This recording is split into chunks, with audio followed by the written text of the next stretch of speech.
Road ప్రమాదంలో మృతి చెందిన ఎమ్మెల్సీ షేక్ సాబ్జీ మృతిపై అనుమానాలున్నాయని సాబ్జీ సోదరుడు ఫరీద్ ఖాసిం ఆరోపించారు. గతంలో ఎమ్మెల్సీ సాబ్జీని అక్రమ కేసులో అరెస్ట్ చేశారని, అందులో ఉన్నవారే హత్యకు కుట్ర చేసి ఉంటారని అనుమానిస్తున్నారు. ప్రణాళిక ప్రకారం హత్య చేశారంటున్న ఎమ్మెల్సీ సోదరుడు ఫరీద్ ఖాసింతో మా ప్రతినిధి Shivasagar face to face. Godavari జిల్లాల టీచర్స్ ఎమ్మెల్సీ షేక్ సాబ్జీ ఆకస్మిక మృతి చెందారు. అయితే ఆయన మృతి మీద అనుమానాలు ఉన్నాయంటూ ఆయన సోదరుడు షేక్ కాసిం చెప్తున్నారు. ఆయనతో మాట్లాడించే ప్రయత్నం చేద్దాం. సరే, ఏంటి అసలు యాక్సిడెంట్ అని చెప్తున్నారు, మీరు అనుమానాలు అంటున్నారు, ఎందుకు అనుమానాలు, ఏంటి మీ అనుమానాలు? ఆయన నిరంతరం ప్రజల కోసం, కార్మిక ఉద్యోగ ఉపాధ్యాయుల కోసం పాటుపడే వ్యక్తి. మేము మా కుటుంబం అంతా కూడా ఆయన చేసే కార్యక్రమాలను చూసి ఎప్పుడు కూడా మాకు వాట్సాప్లో పలానా చోట జరుగుతుందని మాకు తెలియజేస్తే మేము చాలా సంతోషపడుతూ ఉండేవాళ్ళం. మరి ఆయన ఒక పిల్లలతో చక్కటి ఒక వీడియో కూడా మనం పెట్టారు. మేము చూసి చాలా ఆనందించాం.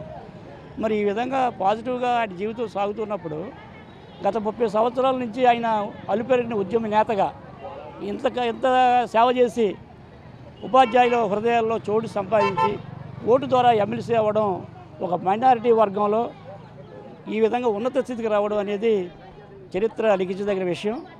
ఆ క్రమంలో ప్రతి ఒక్కరూ కూడా ఆయన్ని ఒక ఆరాధ్య దైవంగా చూస్తున్న సమయంలో ఇంత ఎత్తు ఎదగడం అసూయ పరులకి గెట్టనటువంటి సందర్భం ఏర్పడింది.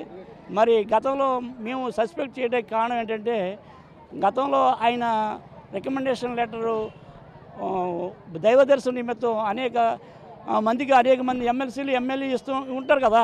మరి ఆ సందర్భంగా ఈయన కూడా ఇచ్చిన దాన్ని ఫోర్జరీ చేసి కాని వాళ్ళకి అమ్ముకున్నాడనేటువంటి ఆరోపణ మీద అక్రమ అరెస్ట్ చేశారు. అది కూడా ఒంటరిగా ఉన్నప్పుడు, ఆయన ఒంటరిగా తిరుపతి ఆయన స్నేహితుడి ద్వారా వెళ్ళినప్పుడు జరిగిన సంఘటన. ఆయన నాకు పర్సనల్గా చెప్పిన విషయాన్ని బట్టి నేను చెప్తున్నది ఏంటంటే, నా యొక్క కదలిక, ప్రతి కదలికని గమనిస్తున్నట్టుగా అక్కడ ఇంటెలిజెన్స్ వాళ్ళు సమాచారం సేకరించి కొంతమందిని పురమాయించి నన్ను ఈ విధంగా చేశారు. ఇది చాలా దారుణమైన విషయం అని నాకు చెప్పారు. సరే, ఇది ఆయన పర్సనల్గా ఫేస్ చేసుకుంటాడు. ఆయనకి ఒక వర్గం ఉంది, ప్రజలు ఉన్నారు, ఉపాధ్యాయులు సంఘాలు ఉన్నాయి, ఆయన చూసుకుంటారు. ఇక మనం కుటుంబ సభ్యులుగా మనం ఇందులో తలదూర్చవలసినటువంటి పరిస్థితి లేదని అనుకున్నాం. మరి ఈరోజు ఆయన లేనప్పుడు మేము బయటికి రావాల్సిన పరిస్థితి వచ్చింది.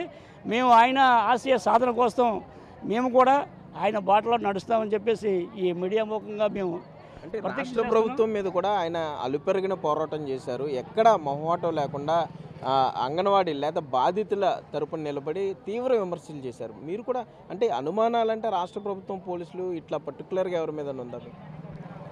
ఈ యొక్క సంఘటనకి కనెక్టెడ్ ఏంటంటే ముఖ్యంగా ప్రభుత్వ వ్యతిరేక విధానాలు, ప్రభుత్వం చేసేటువంటి హామీలు అమలుపరచని సందర్భంలో ఈ సాబ్జీ గారు ముందుండి మీరు ఎందుకు అమలుపరచట్లేదు, ఈ న్యాయం చేయండి ప్రజల కోసం అని పోరాడే క్రమంలో ఆయన ఎవరికి భయపడి తత్వం కాదు. ఫస్ట్ నుంచి కూడా మొదటి నుండి ఆయన ఉద్యమ నేతగా ఎదగడంలో ప్రధాన పాత్ర ఏంటంటే నిర్మోహమాటంగా ఉన్న విషయాన్ని మాట్లాడడం, హక్కుల సాధన కోసం నేను ఏదైనా దేనికైనా సిద్ధం, ఐఎమ్ రెడీ అనే టైపులో ముందుకు పోరాడే తత్వం అయింది.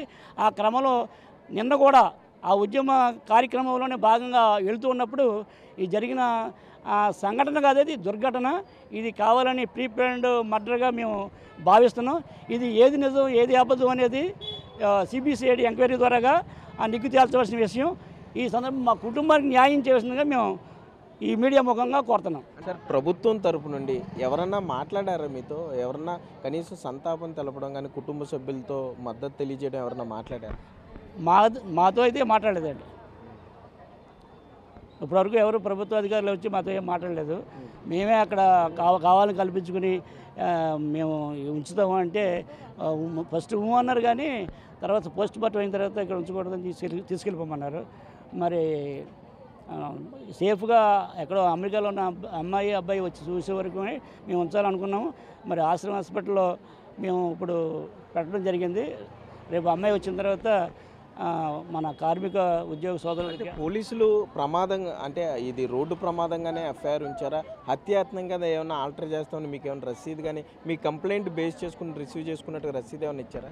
మేమైతే అనుమానాస్పద మృతి దీని మీద ఎంక్వైరీ చేయమని మేము ఉండి ఎస్ఐ గారికి లెటర్ ఇచ్చామండి.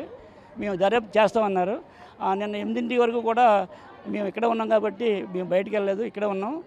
దర్యాప్తు అయిన తర్వాత మేము స్టార్ట్ చేస్తామన్నారు. ఏం జరిగింది ఇప్పటివరకు మాకు ఇన్ఫర్మేషన్ ఇవ్వలేదు సార్.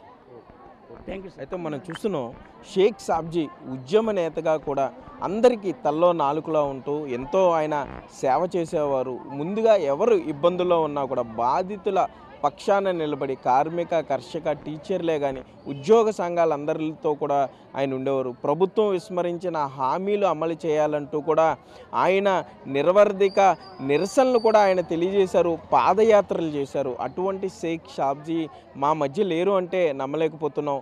ఆయన మృతి మీద మాకు అనుమానాలు ఉన్నాయి, సిబిసిఐడి ఎంక్వైరీ వేయాలంటూ కూడా ఆయన సోదరుడు షేక్ కాసిం డిమాండ్ చేసే పరిస్థితులు అయితే ఇక్కడ ఉన్నాయి. కెమెరామెన్ రమణతో సాగర్, బిగ్ టీవీ, ఏలూరు నుండి.